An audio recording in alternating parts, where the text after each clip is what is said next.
For more insight into the conference on Cohesive Society's Culture, Community and Youth Minister Grace Fu joins us here in the studio. Minister, thanks very much for joining us this evening. Thank you, John. Let's take it back to the beginning of the conference. It was quite a significant moment, wasn't it? Because we had that commitment that was never made before. It was also presented as a pledge to the President. Tell us more about that moment. You know, racial and religious harmony has always been very important in Singapore. So I think we're all used to this notion about maintaining harmony. But what happened here is that we realized that there are tendencies towards segregationist practices, such as shops catering only to persons of one faith.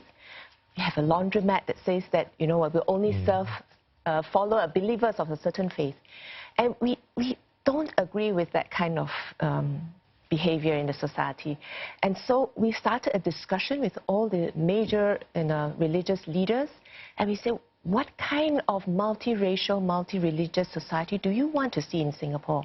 Is it one where, regardless of your faith and your ethnicity, you are able to sit together, sit alongside, and work and live together, or are we separate groups?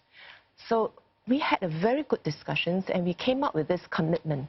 And the commitment is not just to affirm what we have always been practicing, but we also made it quite clear, categorically, that we want our daily lives to be interlaced. We're able to celebrate each other's life events like wedding or funerals. Even though the person may be of a different faith, we want to be able to sit together and eat together and not separately because we have different dietary requirements.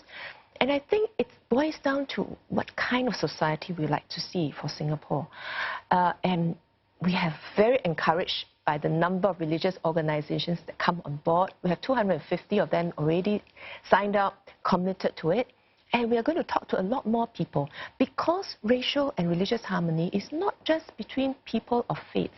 It's also every one of us in our daily lives. Do we cater to each other's dietary requirements? Do we wish each other Hari Raya, Deepavali, or Merry Christmas, even though it's not our faith?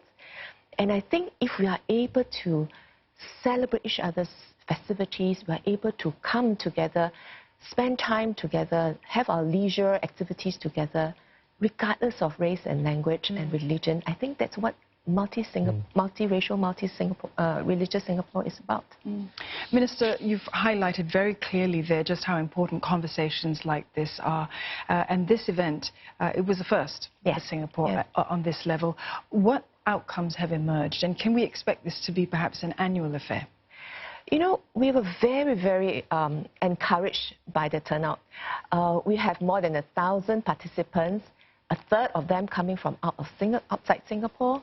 And the participants has come up to me and said, you know, we have not had this opportunity to discuss measures, to discuss ideas about how to build communities, how to build resilient societies, how to be more inclusive. Very often interfaith dialogues is talked about the similarities, the differences between faiths. It talks about how to counter terrorist activities, but building communities, building sustainable development, building a society when everyone could come together and enjoy the progress together. I think this is a lot more broader and it's a lot more meaningful. And I think that's what the participant has found. Something in Singapore where there is a living model, that we are diverse, and yet we are able to have a peaceful society where everybody would come together. And I think that has been the value, that they've appreciated this safe space where we can discuss issues that may be sensitive in other countries. So one of the key points of this conference was to have that, right? That platform to have constructive dialogue and being able to build bridges between communities. On a broader scale, at society level, how is Singapore doing on the front?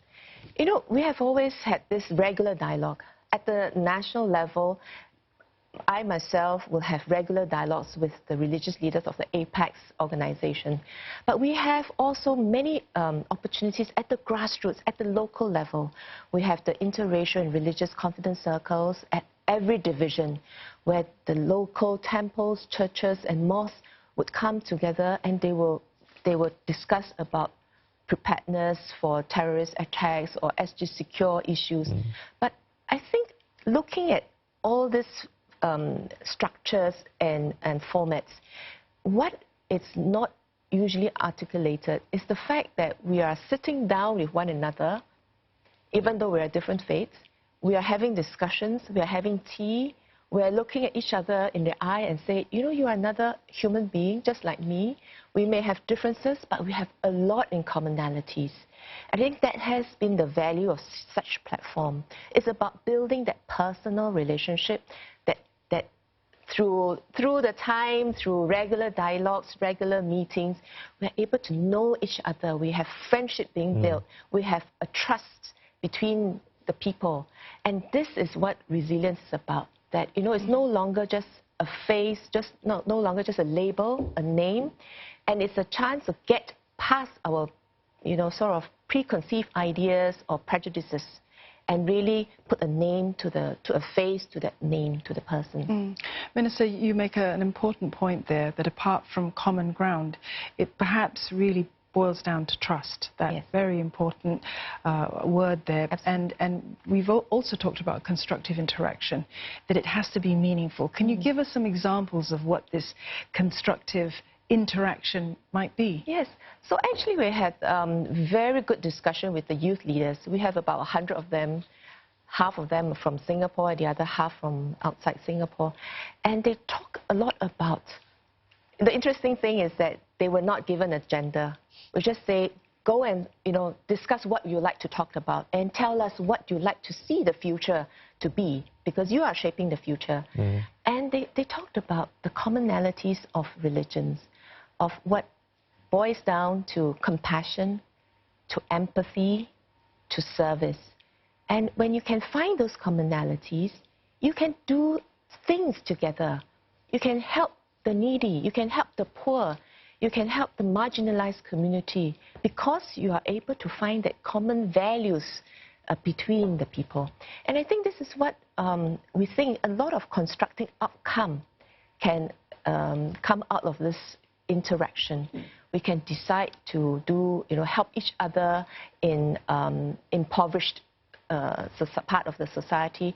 We can help each other to build ties and build network. You know, we have a participant from Philippines, and she's helping, you know, low-income children in an area of conflict. And immediately she has found someone that would, you know, support her in resources, in books. So this is what, you know, in the little ways, just by that connection, we are actually able to do a lot of good things. From just being spiritually satisfying to oneself, but really putting into action what all religions believe in. And that is really to apply your compassion onto others who are not doing as well as you. This is certainly an issue where everyone has to play a part. And everyone can play a part. Yes. Minister, thank you very much for sharing your insights on building a cohesive society.